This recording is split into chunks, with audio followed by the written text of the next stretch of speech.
Welcome to Karaoke Wine with Jules and Tessa. Welcome. Hi. Karaoke Wine. Yes. And we're clearly in our things today. Cheers. Oh, I guess I should probably put mine this way. So good. I know, like this, because I'm left-handed, so you're just going to see my name. I know. I think I did it opposite of how it was supposed to go. It's like a left-handed problem. It is. It's fine. But I also should have done mine opposite too, but that's okay.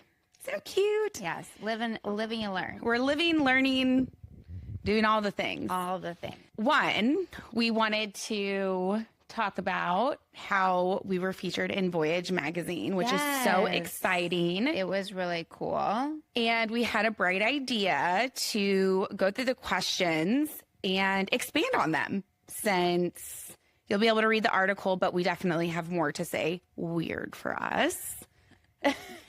Okay, so first it goes into the introduction to us. Yep. I think that, I mean, by now we're season 2 already. People already know us.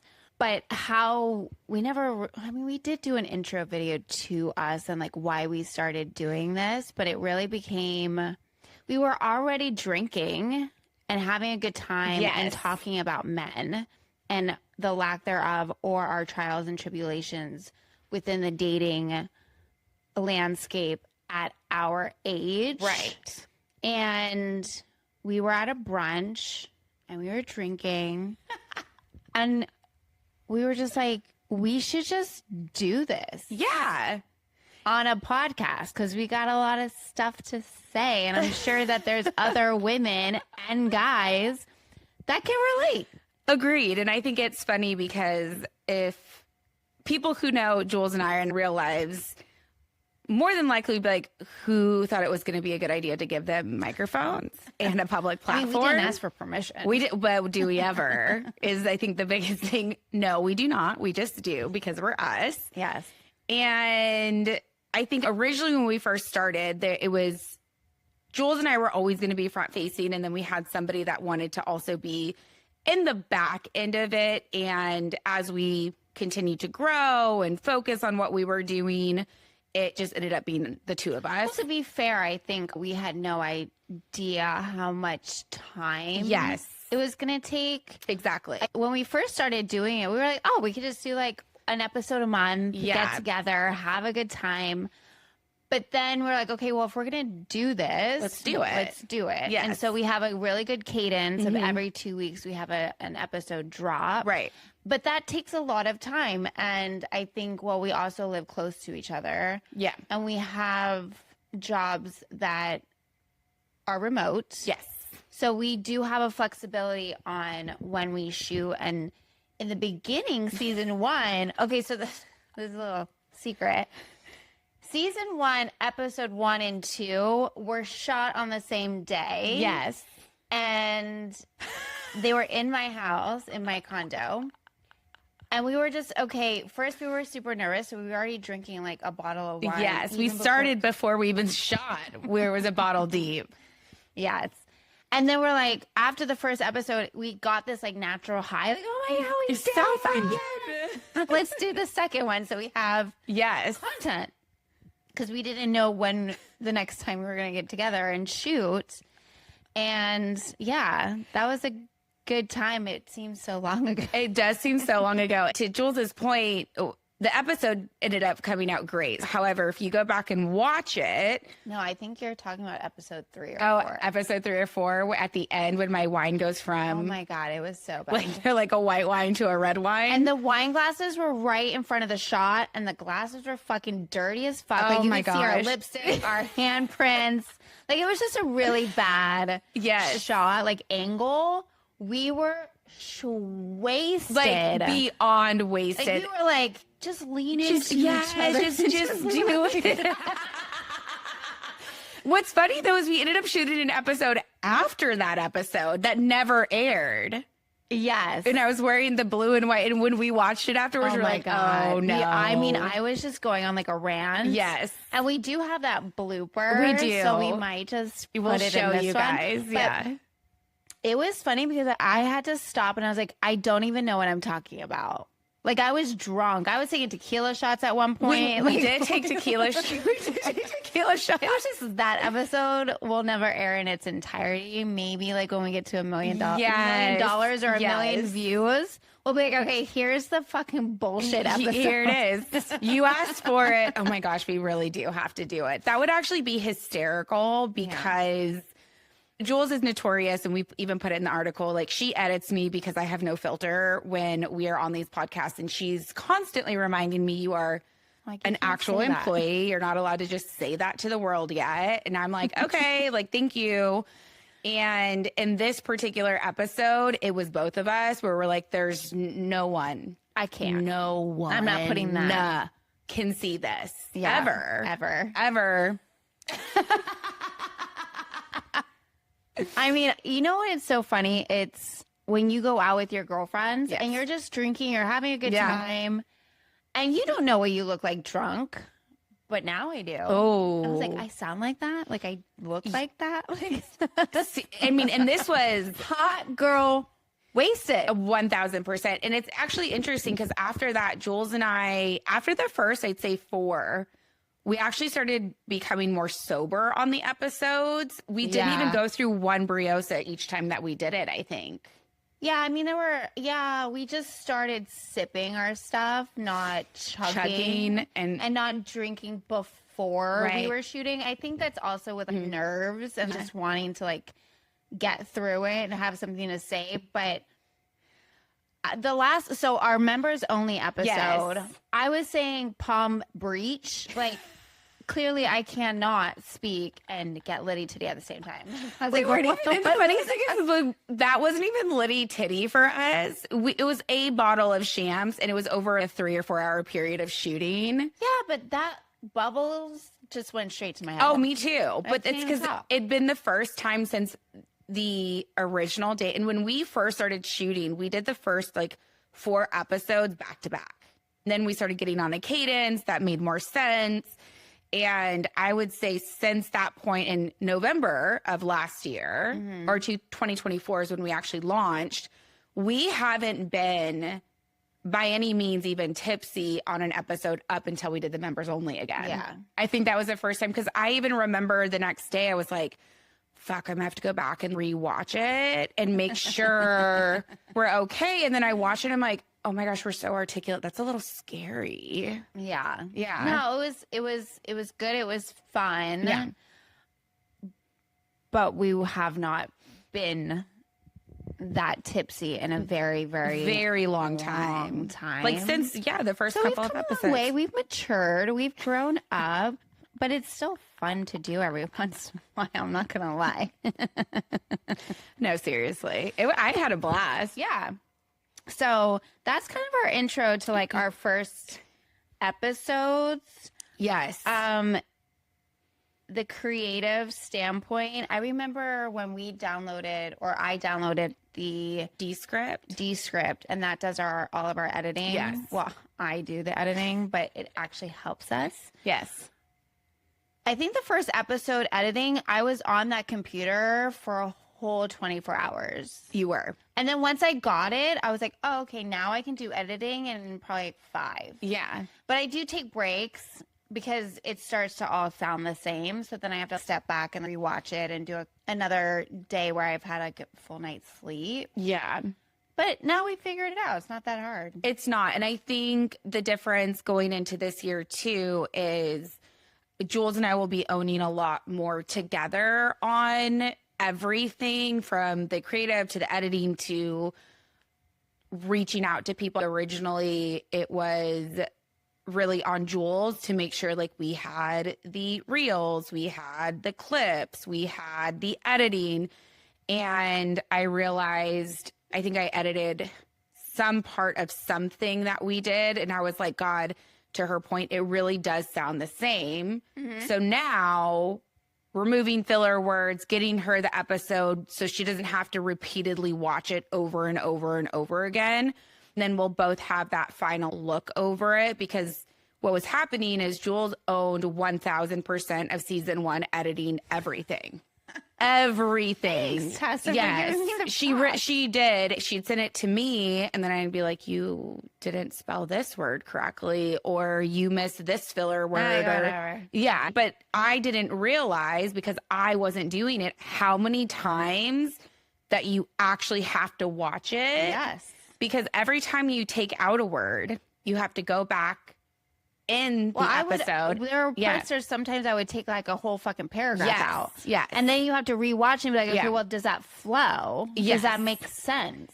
So it's not just going through, taking it out and, okay, cool, go for it. It's watching the full thing, then going back and getting the filler words, then going back and making sure that it works. And this is every single time you remove something. This isn't remove it all, then go back and rewatch it. No, if we remove a word, you have to then backtrack 2 sentences to make sure that went well. Yes. Well, with Sandra's episode, that was, well, the microphones died halfway, and then it was only my microphone that worked. Yeah. But because I was closer to the microphone and they were farther, I had to go line by line, and I had to lower my volume and like make theirs louder. And sometimes I would say something, it'd be like a word, and be like, oh my God. Yeah. So then I was like, I gotta just delete this whole sentence. Like this is not working. So I was like, that episode took me a long time to edit. I had to go word by word on the volume to see who is saying what. I had to maneuver that one. That was so when tech fails you, it's hard. And our audio is a huge thing for me. Yes. Lighting is a huge thing for her. Not that I don't care about lighting, but I care more about us sounding good.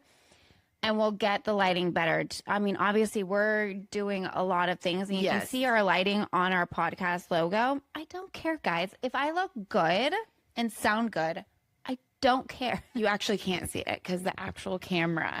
Oh. Yeah. The camera is shooting us, not the iPad. Oh, yeah. I'm talking to the iPad, guys. Yeah, we have an iPad that's in front of us so that we could use the better angle. So after our 1 year, I went down a rabbit hole with all of our podcasts and basically sat on the couch and rewatched from for episode 1. And I realized that natural lighting from my apartment is just so good. It was so good. And I did a bunch of research, and we've been shooting on the selfie side of our iPhone.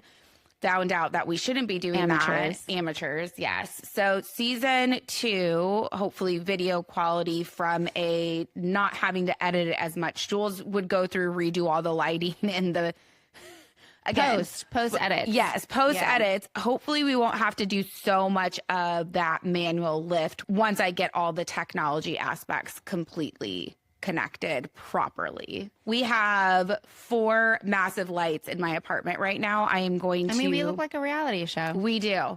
We do. Nice, guys. Yes, we'll take photos so you guys can see what it actually looks like in my apartment. Yeah, it's really funny. Yeah. So that's the tech side of podcasting. We're learning as we're going along. We also spent a lot of money figuring this out. I think that was the biggest expense been the lighting and the audio. And we had originally bought this like podcast in one from Amazon. Don't do that. Yeah. We'll actually link, in case somebody's like, "Ooh, I want to do a podcast." We'll link what we bought and just mimic it. It doesn't have to be the pink microphones, but you can mimic the sound box we have now, and then also the mics. It's the type of microphone that actually saved our audio, on top of it filtering through this particular, it's called the Vocaster 2, but it is it's so really simple now, where we had like a whole DJ setup prior. And you know what? We've talked about eventually shooting in a studio and eventually, making it look like those like $1 million productions. But then when we interviewed Sandra and we went to her house, and it was just very homey and cozy. Yeah. And that's just essentially who we are. Sandra and I had a conversation after her episode dropped, and she was so ecstatic that the way we did it and the way it was handled and just very not mom and pop, but it's just like authentic. It's authentic and it's cozy. Yeah. I think that an actual studio environment might be too sterile for us. I think so too. Yeah, we're just not those people. Also, something that we were talking about today, because we shot another episode and we're not going to get into it. However, I made a comment. Jules and I are one clip wonders. What I think our listeners don't realize is we shoot this straight up. We don't pause. We are one recording up to probably 50 minutes, I'd say is the longest we've ever gone, but we edit that down. We have only reshot one episode. And it was because we were wasted. Well, not only that, we had the one where the audio failed the whole time. Oh, yeah. Remember, we had to redo it. Oh, I forgot about that. Yeah, so we've only had to reshoot once, and the other one we just never aired. So we've only really had 2 episodes that we've actually done where they were unusable. That's true. Yeah. That's very true. So we don't go through and do that aspect of it, which I think is really cool. One of the things that in this article that they ask us is who deserves credit for our story. And obviously we have all of our family members. Yes. And our friends. Yes. And it's scary, guys, to put stuff out there and then like ultimately get judged for it. Yeah. We could act like we're like these tough ass girls. Of course we are. Yeah. But do we want our podcast to be seen and heard and get recognition and go to the next step? Yes. I think for me, my biggest fear always is to fail. Yeah. That's interesting that you say that. Yeah. I was like, that's interesting that you say that, because I think you and I actually seek failure more than you give yourself credit for, because we're good at pivoting and moving forward. Because if you think of all your quote unquote failure points in your life, it's always been redirection. That's true. Look at me being Juliana Scamacci right now. I know. Look at the positive. But also at the same time, it's like she introduced me to a headhunter in an email, and her intro, I was like, damn, who is this bitch she's talking about? This is great. She runs 2 companies. Like, oh my God, this girl says I want to hire her. It's true. You don't give yourself enough credit where credit's due, and you don't see how other people see you as. Like for me, the 20 years I've been in the industry of being a business administration manager is because I've been doing it for so long. I can do it with my eyes closed. Yeah. So for me, I'm like, oh, okay, like it's not that big of a deal. But for someone doing entry level, it is. It is. So what would take them 8 hours might take me 4. But that's why you pay me for the experience. Yes. You know, you don't pay me for the time that it takes me to do it. 100%. Yeah. And also, you know, outside of our fans, we made a little quip in there. If you guys read the article, which you better fucking read the article.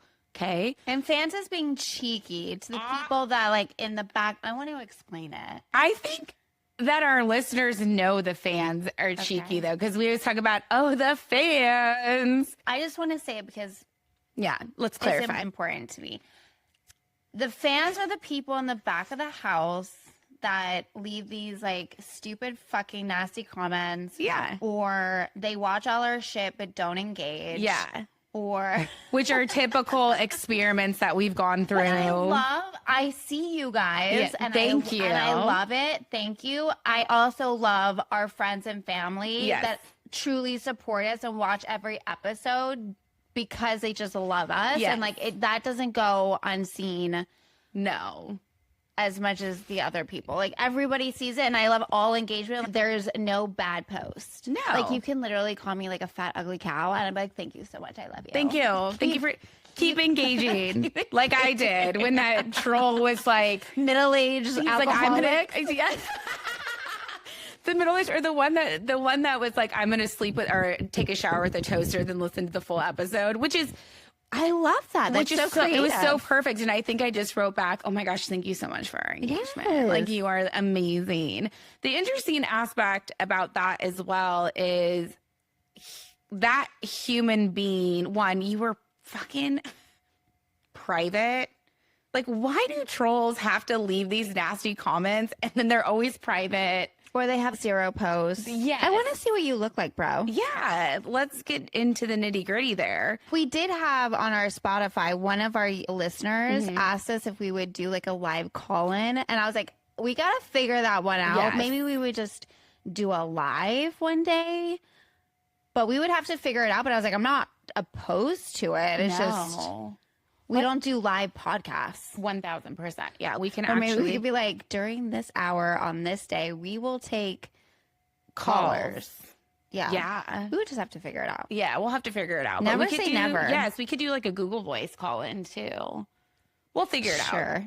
Mark our words. We'll fucking figure it figure out. it out. That's what we do. We figure it out. To credit other than our family and the fans, quote unquote, our partnerships. And you can take that because you're a big person that does all that. Yes. So funny enough, and we're going to have interviews with everybody that we do collaborate with and we do partnerships with because we think it's important for them to be able to promote their own businesses. Jules and I are always the people, and you read it in the first part of the article, we are your ultimate hype girls. If you need us to do something or promote something, we're going to be there for you. So we really wanted to take a moment to thank our actual sponsors and our actual collaborators. So first and foremost, obviously, Briosa. So Jeff, thank you so much for being on this journey with us. Weird that we don't even have the Briosa cans here. We're out. I actually have to stop by and grab some. He started Briosa wine seltzers very parallel to when we started Karaoke Wine. And Jules, you had the relationship with him first, correct? Yeah, I've known Jeff just being in the Miami scene for a long time. She almost said decades, people. Yeah. I'm not aging myself anymore. I heard it. Yeah. I was like, no. Because I've been in Miami since 2003 now. Over 20 years. So I've known Jeff for a long time, and he was in the alcohol business. I think he was an executive at, and don't quote me on this, Budweiser or something along those lines. Very knowledgeable about very the knowledgeable. alcohol industry. And he reached out to me and he was like, you guys are the perfect fit for Briosa, my new brand. And I said, let me try it. And I liked it. And I was like, yeah, this works. And to clarify, because she said she likes it, we don't promote things, one, that we don't believe in, or two, that we don't like. So if we did not like Briosa, we wouldn't be drinking it. We will always support everyone's endeavors. We're not going to lie about it, though. So that's one thing from an authentic perspective. Yeah. Well, I think if it fits our brand, and our brand meaning us. Yes. If it fits us and we like it, we're going to do it. Yeah. If we don't like it or we don't feel comfortable doing something, we're not going to do it. And we're not going to do it just because we feel like it would be a lot of clicks or a lot of that. Like, I don't care. I mean, I do care, but I don't care. Yeah, we're just not going to. Integrity. Yes. We're just not going to be those people who sit here and promote things that have nothing to do, one, with us or something that we believe in. That's just not who we are. Yeah.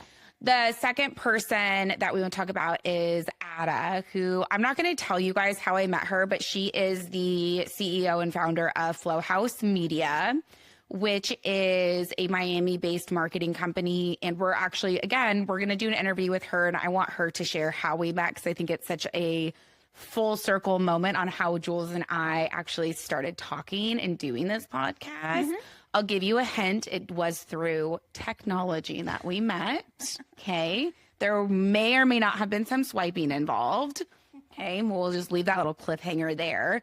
We started partnering with her. It was a very Beshert moment. Oh. Because she's our sister. She is. She's our Jewish sister. It was so funny. When we first had the conversation, she really got into like, oh my gosh, like, you guys are Jewish. I'm like, well, I'm Jew-ish in an honorary sense. Yes. Juliana is Jewish.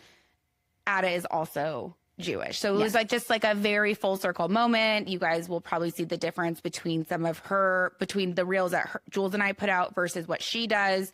There's a much larger partnership happening on the back end with her as far as like setup goes and filming, which you guys will be seeing a lot of in season 2. So you can really see how she works. Wonderful, amazing person who actually referred us to Voyage Magazine. So that was the introduction that we got in order to do this article. So thank you. We love you, obviously. And then final is also thank you to Sandra. Sandra also nominated us, actually. Okay. Yeah.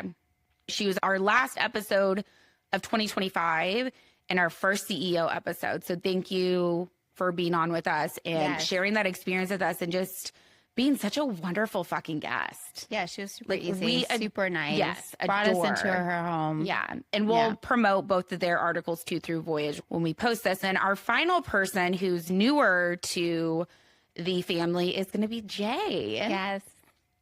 And he owns Rip Print, which is where we're getting our merch. He has been such an amazing partner. Hello. And they're out of West Palm Beach. West Palm Beach, yeah. So Ada Flow House Media is in Miami, Fort Lauderdale area. Jeff is also with Briosa. He's in Miami. Yeah. And then we have Jay with Rip Print. He is out of the West Palm Beach area, who was actually introduced to us through Hallie, who owns Blissful Energy, which is something that Jules and I, if you follow our personal accounts, we promote all the time. It's Pilates. Yes, Pilates. Yeah. Thank you for the abs. For real. Yeah. But we're like through and through, we're South Florida business people. Yeah. We will promote. And obviously our podcast is national and international. So I never say never. Like I would love to promote all businesses all over the world. Eventually, like no stopping us now. Yeah, I actually had a conversation with a girl that I met, a woman, I should say, that I met a couple weekends ago, and she's a fashion influencer, such a sweetheart, so hysterical. Sam, love you.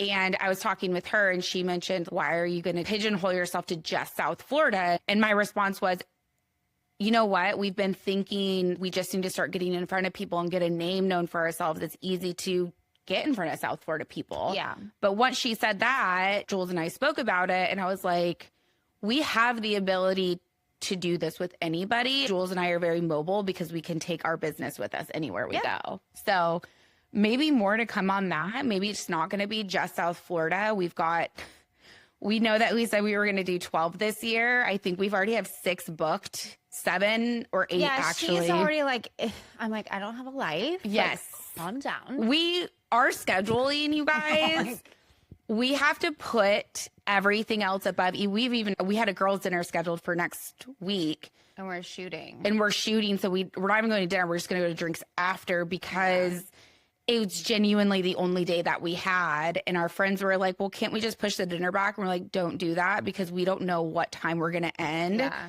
So it is starting to be this one. It's always been a priority, but now if we already know we're doing a girls' day or night, we might overlap it with shooting, and we might just be, which is not like us because we're usually. But I think now, it being the second season, and we are doing a lot of things. Like we're putting the podcast first, and we're putting our heart and soul into this. Like this is. We said, one, my rule is as long as I'm having a great time, I'm 100% on board. The moment it starts not being fun or like just not being fun. 100%. Or like we're arguing all the time and it gets in like the middle of our relationship. No. We're not doing that. Which let's touch on that real quick because I think that there were a couple episodes and I can't even remember which ones, but there's been episodes that I think Jules and I have actually been very honest when we start to record that we've gone off on each other right before them. Like we mention it in the article. It hasn't been rainbows and butterflies at all. It is the easiest and hardest thing to work with your best friend. And Jules and I at this point are like more like sisters in all aspects that sometimes we say the thing that hurts the person the most, but we have to take a step back and be like, okay, there's been multiple moments in our relationship, and we were talking about it today when we were driving to do what we were doing. There were so many things on both of our ends in the last year that could have completely severed what we're doing with Karaoke Wine and even our relationship in general. And it was just human growth moments, nothing catastrophic. Like nobody slept with each other's boyfriends or anything crazy like that. There were, however, a lot of really tough conversations in order to continue moving forward. No, we did not sleep with each other's boyfriends. That's another episode. Not doing it today, guys. Not doing it. Is that targeted towards me? Hell yeah. I wasn't the one. Stupping someone. Stupping's the great word. Stupping someone. We're going to call it TB, the betrayal, but it also TB stands for something else, but we'll get into that on a different day. The booty? Oh, yeah. Okay. Yeah. Can't give away my secret. That will be an episode for sure. But yeah, no, we always get through it. I think also having the podcast, like because we've had fights right before we shoot, it does make us kind of go, okay, I'm not shooting if we're like angry. Like I'm not faking it on camera just to shoot an episode. I'm like, so we're going to fucking figure this out. And you'll see every time when we've had moments like that, but we always get through. And honestly, maybe that's why we continue to grow deeper together, is because we know that we have something special with this podcast. So it forces us to have to like get through the shit. So that's actually a really good point. I know. I am a disconnect completely, cut you off emotionally type person. Jules is, I'm going to cut you with my words. When her and I are both very, very escalated. Yes. When I can say mean shit. Right. And flip-flop it. When Jules is actually in a more steady space, she disconnects so that it doesn't escalate. Yeah. Me, I actually say worse things when I'm less escalated. So it's actually kind of funny to think of it that way, that like our actual point of no return is very different. Yeah. But our in between is just flip-flopped. Yeah. Which is interesting to think about. No, and we've learned how each other operate by going through the hard. Exactly. Like we don't talk about, oh, this is who I am. Right. This is who you are. No, we fucking figure it out because we have to. This is like a non-negotiable for us to keep this going. And just to share one other thing, we obviously got our LLC set up. High five. Yes. Okay. Something I've been saying I'm going to do for a year. Weird. Me. Okay.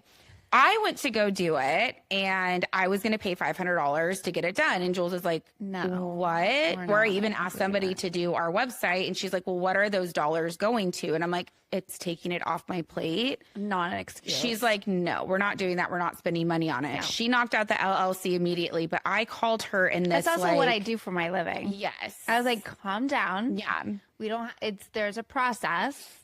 And what you want to spend $500 on, I did it for $200. Yes. So, and I typically just throw money at a problem. If I had my perfect life, it would be paying everybody to do things that are the experts, so I don't ever have to deal with it again. That's what you do when you have that capability. For sure, you hire the right people and let them do their jobs. 100%. I'm a total big advocate. Yes. I am that person though people hire to do those jobs. So I was like, why are you going to pay someone to do it when I can literally do it in 2 seconds? Oh my God, I love it. And $300 less. It's so good. So good. It's like, we are a startup, Tessa. Stop it. Oh my gosh, so many really cool things coming this season. I'm so excited. So to wrap this all up, unless there's anything else that you want to say. Okay. I think we should just do the rapid fire that we do with the interview. So I think we should touch on maybe our favorite wine, because like, why not? Or like a wine that we like, or maybe our go-to karaoke song. Okay, so my favorite wine, I have 3. Okay. Just because they're very different. So Whispering Angels, the rosé, Santa Margarita, the Pinot Grigio, when it's like a hot summer day. Yes, like so good. You can't fucking go wrong. No. My go-to is a Cabernet Sauvignon. Yeah.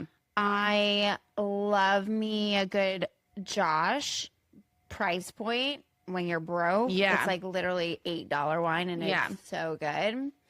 When you are more established, I love me a good Caymus. Yeah, Caymus is good. And Caymus, honestly, you can get it at the store for $90. Yeah. obviously at the restaurant, they're going to charge you $160 to $180 for it. Stag's Leap. I mean, Stag's Leap's a good one too. Prisoner is a good middle price point. I would say I either go dirt poor or fucking rich. Like I don't. Me, that's my problem. So So my go-to is Whispering Angel, obviously, for the rosé. That's actually our starting point for Karaoke Wine was Whispering Angel, which is it's such a full circle moment right now. I would say for something easy, I do like Santa Margarita. That's what we got the other day when we were going to shoot until we drank the Vouv. I would say there is 2 reds that I like, and you can buy them at the grocery. Great price point. One's Inscription and one's Angeline, and those are really good ones. I would say if we're doing something where I want to splurge, Opus One is actually one of my favorite wines in the entire world. All right. If you haven't had Opus One, it is like the smoothest. Shut up. It's so good. I knew she was going to do that. I mean, okay. Well, Camus and Opus, weren't they partners? Maybe. I don't know. We'll have to we can add like a little note in the bottom of it. But I have a feel because Opus was partners with a wine, and then they split, and I believe it was Opus on this side and Camus on this side. Potentially, but don't quote me on anything. I have random facts, and sometimes I put them all in one story. Also, so don't buy Opus at a restaurant. I'm just telling you right now. Waste. Don't do it. I had a friend who introduced me to Opus One when I was in Chicago, and we left a restaurant after drinking 4 bottles, and I was so happy. Also, if you're ordering 4 bottles of Opus, it all tastes the same after 1.5 bottles. 100%. Don't. That's just a waste of money. It's like you start with the nice wine, and then you go into the Branzia. That's funny. You know, someone reached out to me on Instagram, and he works in the wine business. That's right, from Chicago, right? Yeah. And he wants to send us wine. He told us about Oregon wine. Oh, yeah. And we have not yet done it. My cousin actually is a wine she does concierge services now for wine, but she ran wineries for a very long time in Oregon. So we should reach out. Remember, we were going to interview her, but then it just didn't end up working out. Anyway, so there was that. You want to transition to karaoke or anything else on wine? No, karaoke. Okay, so I have 2 songs that are my go-to. I have a whole fucking list. Yeah. So the first one is Kim Carnes' Betty Davis Eyes. Oh, that is my favorite. And then Weird. My second one is Hit Me Baby One More Time by Britney. You know, Britney does not have easy songs to sing to. Either does Spice Girls. Like you think. To know. It's not even big. My go-to is Before He Cheats, Carrie Underwood. Oh, yes. Journey, Don't Stop Believing. Alanis Morissette, You Ought to Know. Oh, that's a good one. Yeah. I mean, I could go on and on. I love karaoke. She does. And if you get me in that right sweet spot, I will be on that stage for a good hour. Yeah, that's so true. I will be giving a show. And everyone's like, oh, can you sing? I'm like, no, but I can dance, and I'm a performer at heart. So you won't even notice how bad I am. Yeah. I think that's why Kim Carnes and Britney are my go-tos, because they have a deeper, raspier voice. And Britney, anyone can do it. She's so you just, you know. Yeah, it's that 90s. Yes, very. Voice. Yeah. All right. So, in order to do all the things, season 2 is going to be wonderful, you guys. This is just the starting point. I'm so happy. And thank you again, not only to our fans, but our friends and our fam. Yeah. All the people. All the things. And to do all the things and to start a podcast with your best friend without murdering them. Carpe diem, bitches. Yes.